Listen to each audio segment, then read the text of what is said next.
Mesdames et messieurs, bonjour. Je suis Serge Affeli. Bienvenue dans l'émission Les Africains d'Amérique. En décembre 2020, la FDA a octroyé l'autorisation de mise sur le marché de 2 nouveaux vaccins contre le COVID-19. Depuis lors, seulement 40 millions de personnes se sont faites vacciner à travers le monde, quand on sait que la population mondiale s'élève à plus de 7,8 milliards d'habitants. Ce faible taux de couverture vaccinale s'explique par plusieurs raisons, parmi lesquelles le nombre insuffisant de vaccins disponibles, mais aussi au scepticisme alimenté par des théories complotistes et conspirationnistes, mettant en doute l'efficacité de ces vaccins ainsi que la technologie utilisée pour les produire. Pour en savoir plus sur le sujet, je reçois 2 scientifiques africains. Mon premier invité se nomme Dr Yvonne Ogbowon. Elle est titulaire d'un PhD en neurosciences d'Emory University, obtenu en 2015. Dr Ogbowon, qui est basé à Atlanta aux États-Unis, travaille pour la compagnie américaine Q2 Solutions en tant que manager de projet et est spécialiste dans le design et l'implémentation de projets d'études cliniques. Mon second invité, quant à lui, se nomme Dr Charles Nyakri, titulaire d'un doctorat d'État en médecine obtenu à l'Université d'Abidjan en 2009. Dr Nyakri est spécialiste en communication de développement au sein de l'UNICEF. Il travaille depuis plus de 10 ans sur des projets de campagne de vaccination à travers l'Afrique, notamment en Côte d'Ivoire, au Gabon et en RDC, où il a coordonné des campagnes vaccinales contre la polio, la fièvre jaune et la rougeole. Bonjour Dr Nyakri, bonjour Dr Ogbowon. Bonjour Serge. Bonjour Serge. Alors, première question pour commencer notre interview, elle va pour Dr Ogbowon. Aux États-Unis, le COVID-19 a occasionné la mort de près de 375 000 personnes, dont la majorité sont des Noirs. Pouvez-vous nous dire qu'est-ce qui explique une telle disparité raciale quand il s'agit de victimes de personnes atteintes du COVID-19 aux États-Unis? Merci Serge pour cette question. Il y a plusieurs choses que j'ai lues dans les infos et qui ont été reportées, mais une grande raison, c'est que la plupart des Africains-Américains, ils n'ont pas assez accès aux soins médicaux. Donc, pour plusieurs maladies, pas juste COVID-19, tu vois un cas qui est très similaire, c'est que leur santé sont... Tu vois que c'est très similaire avec les autres maladies, avec les Africains-Américains et aussi parce que ils ont des comorbidités qui les font un peu plus, comment on dit, a little bit more susceptible to COVID-19. Qui les rend plus susceptibles. Bon, la majorité des Noirs américains aux États-Unis sont victimes d'autres maladies, de facteurs comorbides comme le diabète et l'hypertension, ce qui les rend à haut risque. Exactement. Oui. Donc, ça, c'est une grande raison pourquoi. Ce n'est pas parce que le virus est plus, ça attaque les Africains-Américains plus, c'est juste qu'il y a des comorbidités qui fait... qui rend la situation plus difficile, qui rend la situation plus compliquée. Exactement. Ouais. Et puis, il y a une autre raison aussi, une des choses qu'on nous a dit, c'est de rester à la maison, de se isoler, de faire quarantine et tout ça.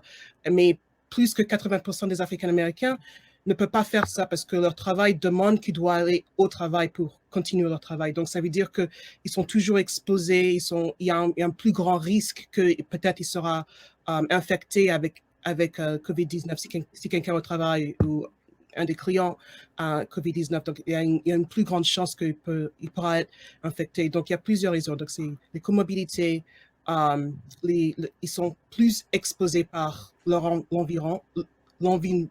L'environnement. Oui, l'environnement,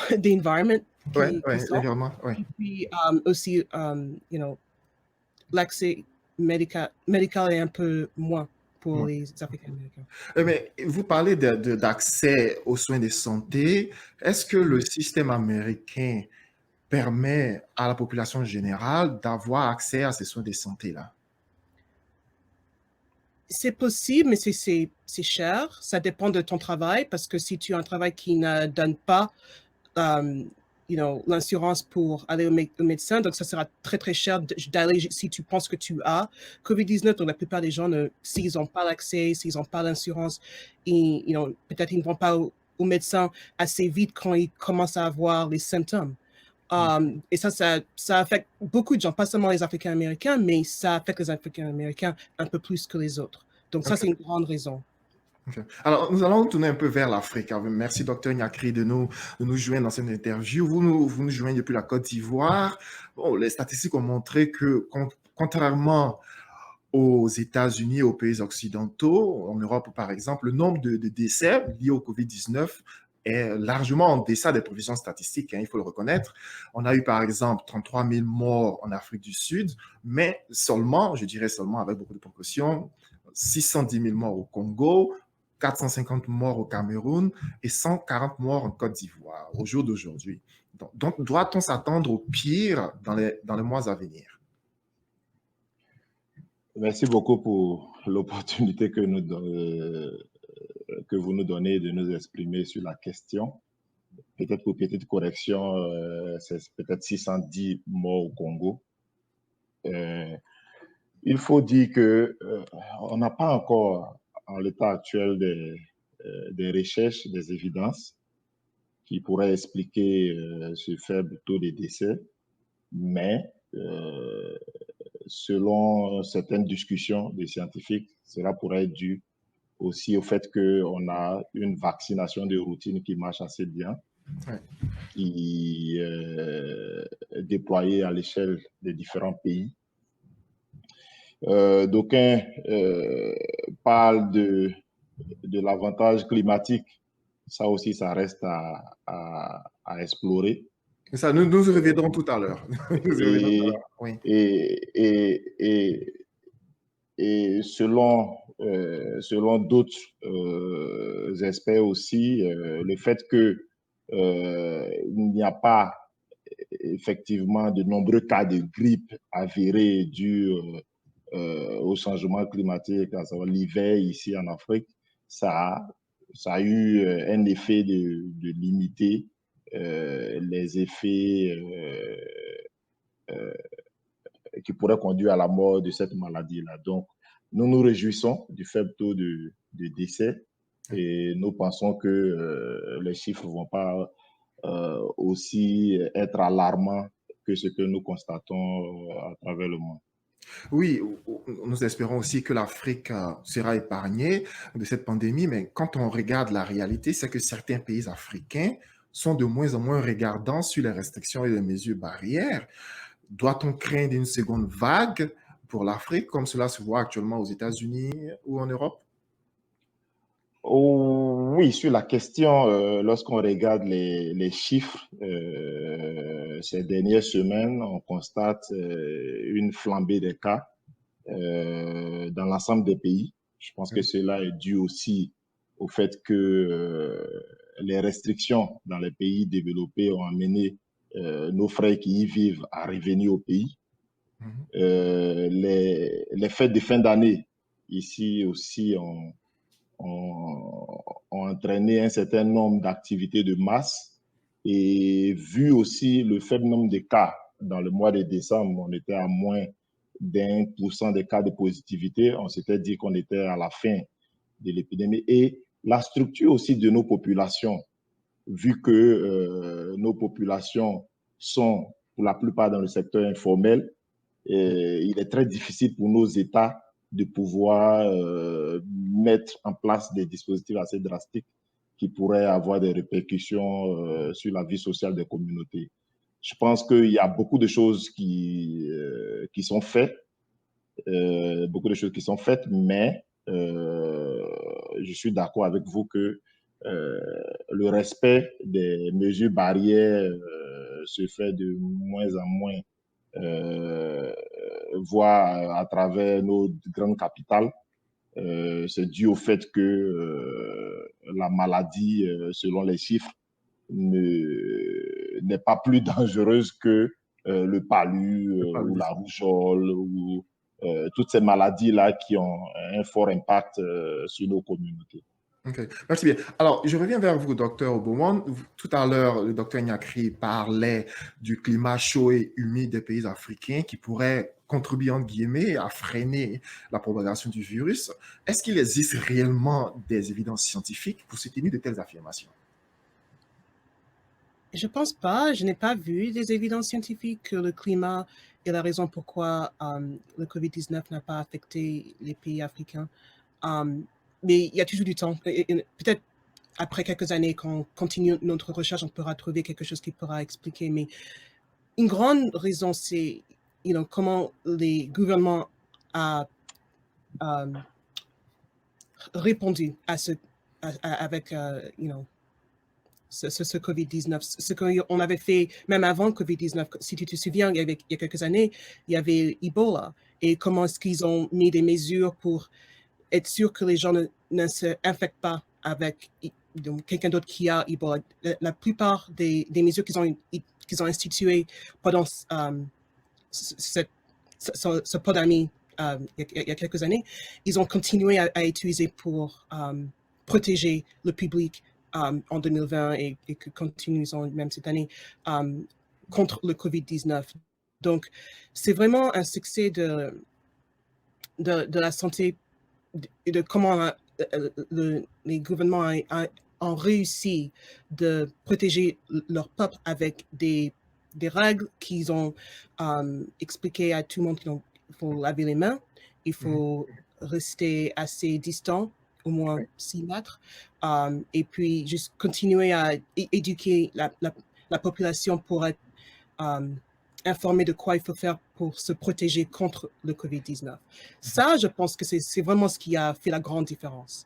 Parce que ici, aux États-Unis, on avait tout ce qu'on avait besoin pour faire la même chose, mais il n'y avait pas assez de direction. Ouais. Um, Personne ne suivait les et consignes, au fait. Et il y a même certains États américains ici où, dans certaines villes, il n'y a pas d'obligation de port de masque, il n'y a pas d'obligation de distanciation sociale parce que une partie de la population ne trouve aucun intérêt à respecter ces mesures barrières-là. Exactement. Ouais. Donc, je pense Alors, que pour les pays africains qui ont bien fait, c'est un succès de la santé publique et comment ils ont fait tout ça. Donc. Alors, docteur Nyakri, je reviens vers vous. Dites-nous un peu cette différence-là. Vous voyez, le nombre de cas, le climat, qu'est-ce qui se dit dans la communauté scientifique africaine?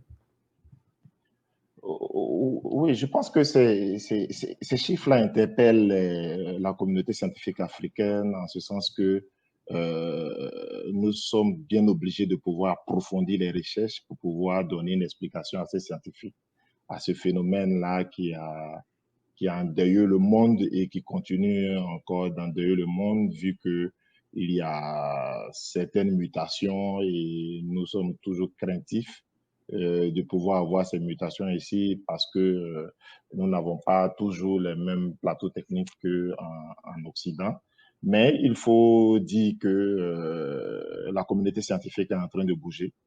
Il y a beaucoup d'études sociologiques qui sont en train de se mettre en place pour comprendre un peu le phénomène, pour comprendre les dynamiques au niveau de la communauté et aussi dans la recherche aussi pour proposer aussi des traitements pour pouvoir soit réduire les effets sur l'organisme ou pourquoi pas proposer un vaccin aussi. Oui. Je pense qu'il y a certains pays africains qui ont la technologie assez avancée, qui sont mieux nantis que d'autres et qui peuvent se permettre aussi de pouvoir proposer. Vous pensez à quel pays africain, par exemple? Oh, oui, on a beaucoup de pays africains, hein, le Maroc, le Nigeria, l'Afrique du Sud. Oui, je pense que ces pays-là ont la technicité, ont le plateau technique assez évolué pour pouvoir proposer un vaccin aussi qui pourrait être accessible à nos communautés. Okay. Merci bien. Alors, cette fois-ci, je vais me tourner maintenant vers un autre invité qui, elle, est basée en Angleterre et pour parler de ce que représente la prise en charge des patients atteints du COVID-19. Donc, pour cela, j'invite mademoiselle Patricia Garzanet qui nous rejoint depuis l'Angleterre. Bonjour, Patricia. Bien, bonjour Serge, merci pour l'opportunité que vous m'offrez de pouvoir m'exprimer par rapport à ça. Oui. Merci beaucoup de vous joindre à nous dans cette interview. Vous êtes aide-soignante dans un centre hospitalier qui s'occupe des personnes âgées. Vous êtes constamment en contact avec des personnes d'un certain âge. Racontez-nous un peu quels sont les challenges auxquels vous faites face, les réalités que vous vivez sur le terrain quand il s'agit de prendre soin de personnes âgées dans une période d'épidémie comme Covid-19. Je dirais de prime abord que le sentiment de peur nous anime tous en tant que care assistant, c'est-à-dire en tant qu'aide-soignante. Le quotidien, c'est un véritable challenge. Une fois qu'on est dans l'enceinte de la maison de retraite, on est conscient qu'on doit leur apporter les premiers soins, c'est-à-dire ce qui concerne tout ce qui concerne leur bain, les médicaments, l'administration de médicaments et tout. J'avoue qu'à la première vague, la méconnaissance peut-être de la maladie a fait que le gouvernement ne nous a pas donné forcément les moyens pour pouvoir faire face à cette maladie. Mais lors de cette deuxième vague, on a vraiment senti un sursaut. On nous donne des moyens pour pouvoir nous protéger. On dira que c'est jamais suffisant, mais il y a la conscience aussi professionnelle qu'on doit avoir et puis se dire que bon, on a les moyens, mais il faut en plus de ça avoir la conscience professionnelle qui accompagne. Mon quotidien le matin, c'est de leur donner leur bain, comme j'ai dit, avec la visière médicale, là, avec des gants, avec des tabliers jetables. Et bon, voilà, chaque client ou chaque patient reçoit les mêmes soins. Et donc, voilà, je peux dire que c'est avec un sentiment de peur, mais après, c'est un choix de carrière. Donc, voilà, on y va. Et comment est-ce qu'on fait pour surmonter cette peur? On s'est dit, il faut y aller, il faut hésiter. Comment est-ce qu'on surmonte cette peur?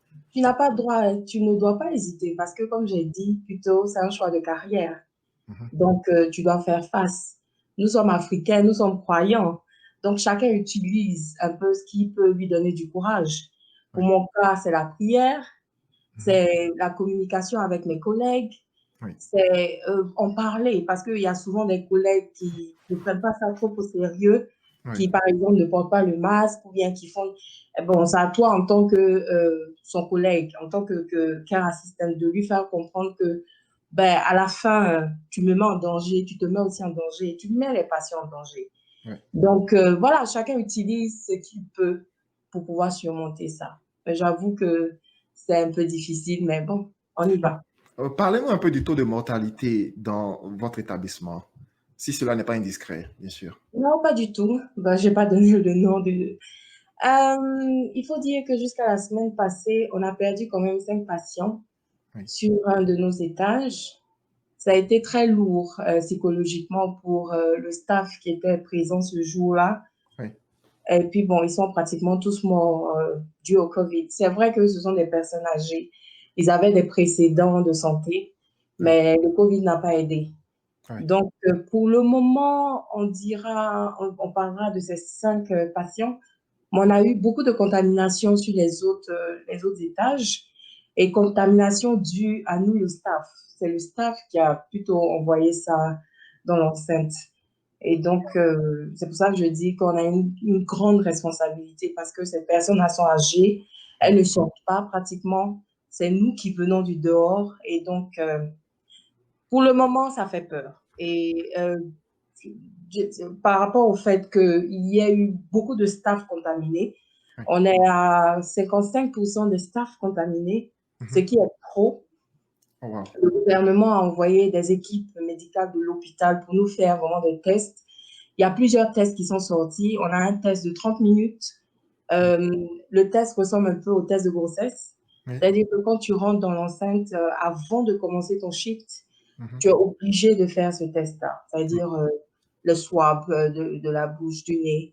Et tu attends 30 minutes avant d'avoir la permission de rentrer dans l'enceinte. Et je pense que c'est déjà une avancée. OK. C'est vrai que c'est pas fiable à 100%, Oui. mais on a pu découvrir que des staffs étaient positifs. Oui. Donc, je me dis que, bon, on est quand même en route pour ça. Et voilà, on a bon espoir que, bon, cette pandémie-là finira. On a commencé les séances de vaccination au sein du personnel Oui. et puis au sein des patients. Ouais. OK. Donc, Voilà. Et vous avez déjà reçu votre vaccin? moi, mon cas, il est un peu plus particulier parce que j'ai un problème de la thyroïde et Oui. puis je suis un terrain allergique grave. Oui.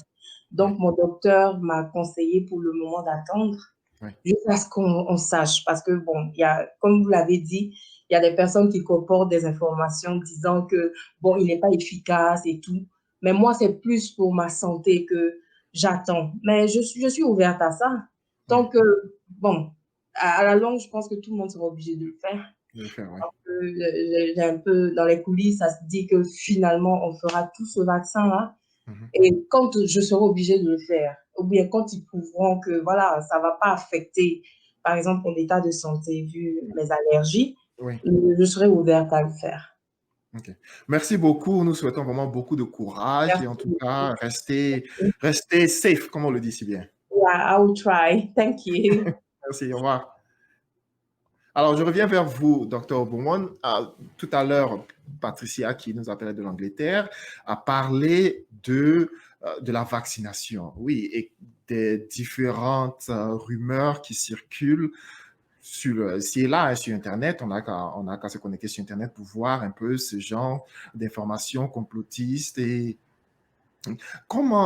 pouvez-nous parler un peu de la technologie qui a été utilisée, la technologie ARN qui a été utilisée pour faire ce vaccin, brièvement, si vous voulez.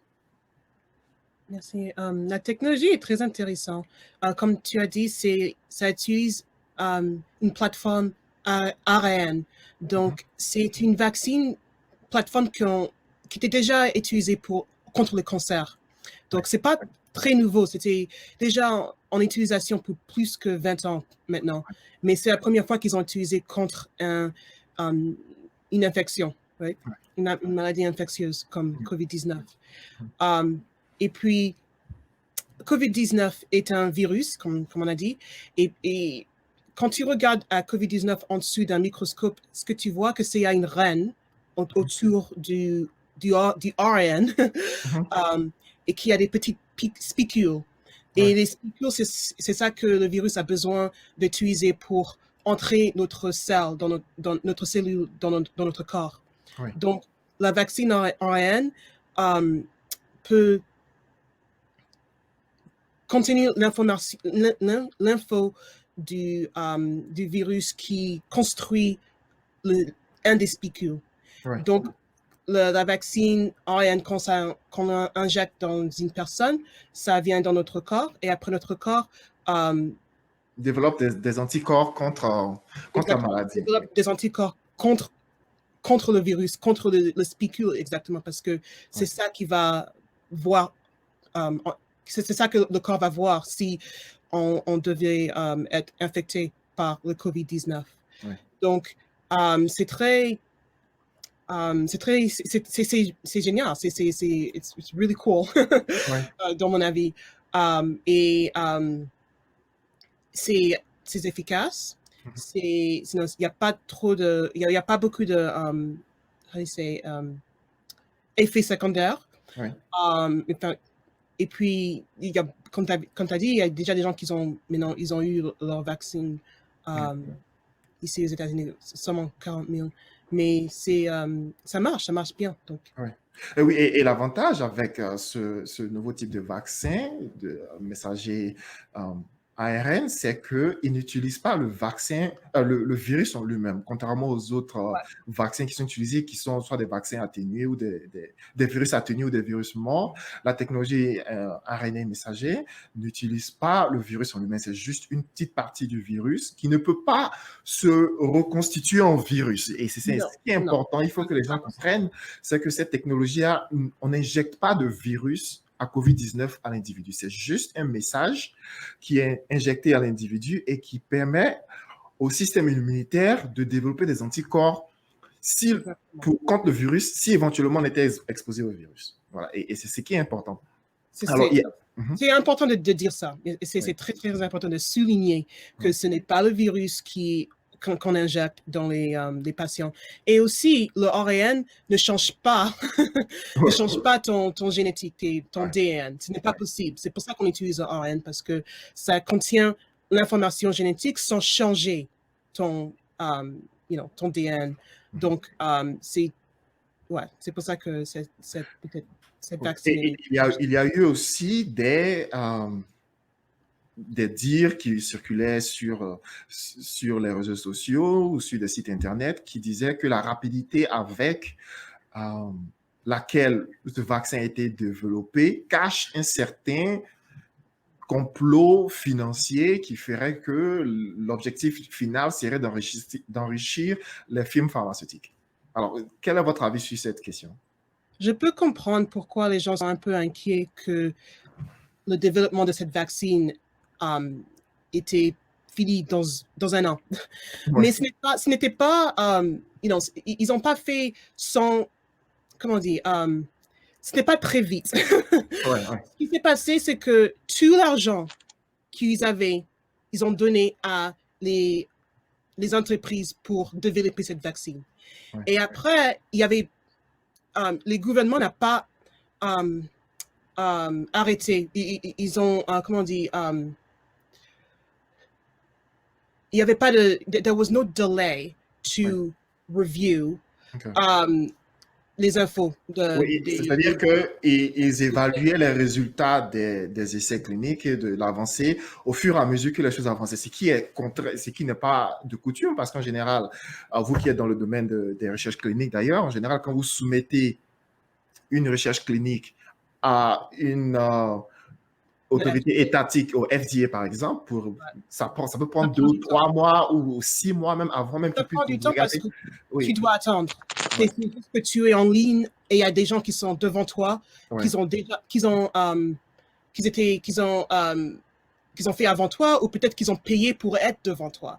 Mais avec cette COVID-19, c'était la priorité de chercher une vaccine qui marche, qui est efficace et qu'on peut utiliser sans effet secondaire. Donc, d'habitude, toutes les choses qui ralentissent les essais et la recherche n'étaient pas là. Donc, c'est vraiment ce qu'on a vu, c'est que quand la recherche n'est pas ralentie avec pas assez d'argent ou pas assez de gens qui peuvent travailler, quand il n'y a pas des limites comme ça, on peut réussir à créer aller plus vite, dans un an. Et aussi, ce que j'avais dit avant, c'est que la vaccine ARN, c'était déjà là, c'était pas tout nouveau. On utilisait déjà pour des autres maladies comme le cancer. Donc, c'était juste qu'ils ont utilisé quelque chose qui était déjà bien étudié. Bien établi, Et puis, ils ont utilisé contre le COVID-19 et c'était avec ça qu'ils ont réussi. Alors Patricia, qui était tout à l'heure, qui avait joint l'émission tout à l'heure, a parlé du fait que le personnel de santé a commencé à être vacciné. Et maintenant, je me tourne vers Dr Nyakri. Dr Nyakri, vous qui êtes en Côte d'Ivoire, est-ce que vous avez été vacciné, vous, en tant que médecin qui êtes sur le terrain et qui êtes en contact avec les patients? Est-ce que le gouvernement a mis en place ou acheté des vaccins pour vacciner le personnel de santé? OK. Jusqu'à cette heure où je vous parle, nous n'avons pas encore les vaccins en Côte d'Ivoire. Mais le gouvernement est en train de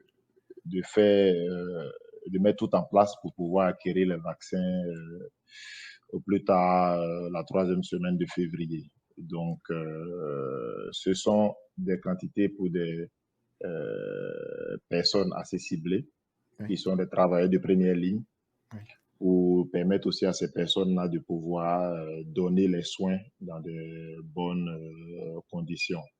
Il faut dire aussi que les conditions d'accès au vaccin ne sont pas les plus aisées, et ce qui freine la volonté de nos pays à pouvoir être compétitifs sur le marché des vaccins. Mais, selon mes informations, beaucoup de choses sont en train d'être mises en place pour que très rapidement les vaccins arrivent au niveau du pays pour que on puisse commencer la vaccination à l'instar des autres pays. Oui, et ce que vous dites est tout à fait, non, est tout à fait réel parce que les États-Unis, par exemple, ont interdit l'exportation du vaccin. Donc, ce qui fait que les pays africains ou des autres pays qui n'ont pas la possibilité de fabriquer ou de développer leur propre vaccin devront attendre que les pays occidentaux se fassent vacciner en premier avant de pouvoir avoir accès au vaccin. C'est que je trouve assez déplorable quand même. Alors, qui vivez en Afrique, qui avez participé à plusieurs campagnes de vaccination à travers l'Afrique, notamment au Gabon et en République démocratique du Congo, pouvez-vous nous dire un peu les défis auxquels ces pays-là feront face quand il s'agit de la disponibilité du vaccin?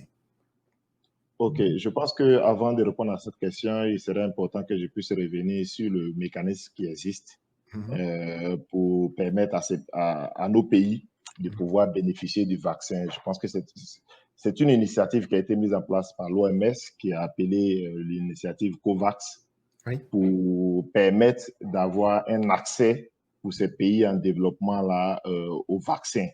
Donc, les pays devront soumissionner, à l'instar de la Côte d'Ivoire, qui a déjà soumissionné, ou acquérir ces vaccins-là qui sont assortis d'un certain nombre de conditionnalités qui sont en train d'être remplies. Et je pense qu'entièrement remplies. Et ça sera un appui en termes de mise à disposition des vaccins assez échelonné pour pouvoir atteindre 20% de la population. À côté de cela aussi, par cette initiative-là aussi, il est donné la possibilité au pays de pouvoir acquérir les vaccins à travers cette initiative-là qui s'est positionnée auprès des fabricants pour pouvoir rendre accessibles ces vaccins-là aux différents pays. Il faut dire aussi que nos pays aussi se tournent vers le vaccin, le vaccin qui a été développé en Chine et le vaccin qui a été développé en Russie. Je pense que aussi c'est des opportunités pour permettre à nos pays de pouvoir vacciner leur population contre cette pandémie-là. Pour revenir à la question sur les défis, les défis sont de divers ordres, tant au niveau de la coordination, tant au niveau de la logistique que dans la prise en charge des coûts opérationnels. Il faut dire que les vaccins qui sont utilisés en ce moment dans les pays occidentaux, qui sont ceux de Pfizer, BioNTech et Moderna, oui, sont des vaccins qui utilisent une chaîne de froid négative, c'est-à-dire qu'on peut conserver à des températures très basses, pour lesquelles nous n'avons pas la logistique dans nos pays.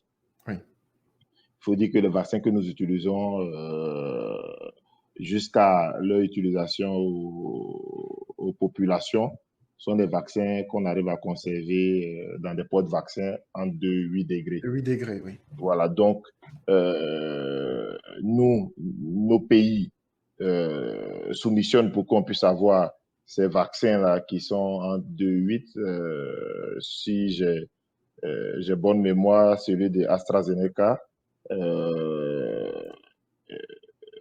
suit ces types de conservation-là. Donc, c'est que ça pourrait être bénéfique. Donc, en l'état actuel des choses, nos États sont en train d'acquérir sur le marché international cette chaîne de froid-là pour pouvoir stocker dans l'éventualité d'avoir des vaccins de Pfizer-BioNTech en attendant de pouvoir avoir ces vaccins-là que nous avons l'habitude de manipuler ici. Il faut dire aussi que cela va s'accompagner d'un renforcement des capacités assez pointu parce que ce sont des vaccins qui se font rares sur le marché international. Donc, il va falloir le manipuler avec beaucoup de maîtrise et d'extérité. Je pense aussi que il faut que nos différents logisticiens, tous ceux qui manipulent, tous ceux qui s'assurent du respect de la chaîne de froid puissent être formés pour que on puisse assurer un vaccin de qualité à nos populations. Il faut dire aussi que en fonction des cibles que nous avons établies dans nos différents pays, il y a une forte disparité entre les capitales et le reste du pays, ce qui rend assez difficile. Oui, les zones rurales où les routes ne sont pas bien profilées et assez difficile quand même d'accès. Alors, je vais me tourner cette fois-ci vers Dr. Oboumouane. Aux États-Unis, la couverture vaccinale, elle aussi s'est faite par phase. On était, il y a quelques jours, dans la première phase, considérée la phase A1, 1A ou A1, comme vous voulez, qui était réservée aux agents de santé. Moi, d'ailleurs, j'ai reçu mon premier vaccin, parce que je travaille dans le domaine médical. Et il y a encore cette difficulté à pouvoir faire vacciner toute la population dans un délai assez raisonnable. Qu'est-ce que vous pensez qui devrait être fait ou qui devrait être considéré quand il s'agit de déployer une couverture de ces vaccins sur le territoire américain, notamment pour les populations afro-américaines qui sont les plus touchées? Ben pour l'instant, parce qu'il y a une limite des doses qu'on a, on peut pas ouvrir une clinique et dire à tout le monde, bon, si tu viens, on va te donner une vaccine parce qu'il n'y a pas assez.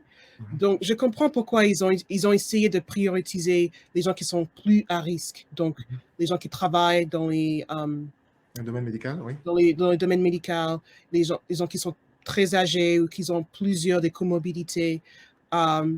Mais il y a aussi... mais il n'y a pas assez de... on ne dirait pas qu'il y a assez de direction parce que chaque État, aux États-Unis... Oui, gère ça comme ils veulent, oui. Ils ont leur façon de le faire. Donc, il y en a avec... J'ai entendu que dans quelques États, il faut que tu dois regarder sur le Department of Health website pour regarder où est-ce que tu es sur la phase. Si tu es 1, 2, 3, tout ça. Mais parfois, c'est possible si tu travailles dans une clinique, peut-être tu peux juste... Tu peux avoir cette demande. Tu peux être prioritaire, oui. Oui, donc c'est pas assez... Il n'y a pas assez de direction. Si c'était un peu plus simple, ce sera plus facile, je pense, pour tout le monde de comprendre où est-ce qu'il peut aller et quand est-ce qu'il peut aller. Mais parce que tout le monde le fait différent, ça fait un peu de confusion. Donc, s'ils pouvaient essayer de trouver une façon de faire un petit peu plus consistant entre tous les États, peut-être ça peut aider. Mais aussi, il y a l'éducation. Il y a des gens qui sont qui peuvent avoir la vaccine, mais qui ne choisissent pas de prendre. J'ai vu que il y a plusieurs, comment dire, des gens qui travaillent dans le domaine médical qui hésitent à prendre la vaccine parce qu'ils ne sont pas sûrs, ils ne comprennent pas ou ils pensent qu'il y a quelque chose qui ne va pas avec. Donc, il y a il y a toujours l'éducation qu'on doit continuer à faire, continuer à donner, que les gens peuvent s'assurer que c'est bien, que ça va bien leur aider et que ça n'aura pas faire des problèmes pour eux. Donc, alors, cette fois-ci, je vais me tourner aussi vers Dr. Nyakri pour parler. Alors, Dr. Oboumouane, tout à l'heure, a fait allusion aux agents de santé qui sont encore hésitants à prendre ce vaccin, mais aussi au fait qu'il y a une vraie campagne de désinformation qui s'organise, soit sur les réseaux sociaux. On a vu des vidéos sur TikTok qui faisaient allusion à des gens qui feignaient d'avoir des effets secondaires après la vaccination. Qu'est-ce que vous pensez qu'il faille faire pour freiner cette mauvaise publicité qui est faite au vaccin? Dr. Nyakri. Oui, je pense que nous, on n'a pas attendu l'arrivée des vaccins sur le marché ou sur l'effectivité de la vaccination pour avoir ces rumeurs-là. Je pense qu'il y a aussi beaucoup de rumeurs qui sont venues aussi, pas des rumeurs, des affirmations qui sont venues du monde scientifique qui disaient que le champ d'expérimentation de ces vaccins serait l'Afrique, ce qui a ému toute la communauté africaine et à tous les niveaux. Donc, je pense que ça aussi, ça a contribué à amplifier la méfiance. Mais nous qui sommes dans le domaine de la vaccination et qui savons le bénéfice qu'a apporté la vaccination dans la préservation des vies des populations, nous sommes les promoteurs de cette très grande innovation de la santé pour préserver des vies. Donc, à notre niveau, on a déployé un certain nombre de stratégies en impliquant toutes les parties prenantes. Bon, à votre niveau, vous faites allusion à quoi? À votre organisation, l'UNICEF, c'est ça? Non, je parle du dispositif pays, parce que dans cette vaccination, il n'y a pas les organisations et le gouvernement. Nous travaillons de concert avec nos confrères qui sont au niveau de la partie gouvernementale pour pouvoir développer des stratégies pour permettre à ces populations qui seront ciblées par la vaccination, parce qu'il faut dire que dans nos pays africains, nous allons cibler un certain nombre de catégories de la population qui sont plus susceptibles à être en contact avec le virus ou à développer des formes graves. Donc, ce sont ces personnes-là que nous allons cibler dans un premier temps. Donc, des stratégies de communication sont mises en place en direction de ces personnes-là pour leur présenter le vaccin, pour prendre leur perception, pour pouvoir en discuter dans une franchise la plus absolue, pour que ensemble nous puissions prendre des mesures idoines et des décisions assez fortes pour préserver nos communautés. Je pense qu'il y a beaucoup de choses qui sont faites aussi sur le digital, parce que nos communautés, jusqu'à dans les villages les plus reculés, sont assez connectées. Et les informations qui sont partagées aux États-Unis, à Londres et tout ça, nous les avons en temps réel. Et généralement, on se dit que quand ces informations-là viennent des États-Unis, ça veut dire que c'est la bonne information. Donc, il faut... c'est ce ressenti-là qu'on a dans nos communautés, qu'on essaie de déconstruire, qu'on essaie de pouvoir mettre ces arguments-là à l'épreuve de la science, pour pouvoir déconstruire ces informations-là qui ont été ventilées à travers les groupes WhatsApp, à travers les pages Facebook. Et il faut dire aussi que dans le domaine médical et comme dans le domaine scientifique, il y a des personnes qui ne sont pas expertes de la question, qui contribuent à amplifier ces mauvaises informations-là et qui contribuent à les rendre crédibles auprès des communautés. Parce que quand on dit un professeur a dit, on ne cherche pas à savoir s'il est virologue, s'il est spécialiste en santé publique. On dit le professeur a dit et toute la communauté est méfiante. Donc, nous prenons ce problème-là très au sérieux. Et il faut dire qu'en Côte d'Ivoire, dans le mois d'avril et mai, quand on a connu les pics, notre couverture vaccinale nationale a plongé. Les mamans ne fréquentaient plus les centres de vaccination pour faire vacciner leurs enfants. Donc, nous avons dû développer un certain nombre de stratégies de communication auprès de la communauté, discuter avec les leaders communautaires, les influenceurs, pour les engager tous dans la promotion de l'activité vaccinale. Et je pense qu'on a limité la casse en assurant une couverture efficace pour les enfants de moins de 1 an. Donc, c'est ce même dispositif-là que nous allons déployer pour pouvoir atténuer ces rumeurs-là, parce qu'elles existent et elles sont vraiment ancrées dans la communauté. Il va falloir travailler. Merci, Dr Nyakri. Merci, Dr Obowon, d'avoir participé à l'émission d'aujourd'hui. Nous sommes presque au terme de notre de notre interview, les 45 minutes qui ont été réversées. Je vous remercie du fond du cœur et j'espère que nous en sortirons tous vivants de cette pandémie. Merci et bonne soirée. Merci et bonne soirée à vous. Ouais. Merci d'avoir suivi mon émission d'aujourd'hui sur les défis de la vaccination contre le COVID-19. Si vous avez des questions supplémentaires, vous pouvez nous écrire par le biais de notre site internet au www.africain-amérique ou les poster sur notre page Facebook à Les Africains d'Amérique-officiel. Sur ce, je vous dis au revoir et vous donne rendez-vous la semaine prochaine pour un autre épisode des Africains d'Amérique. Au revoir et à très bientôt.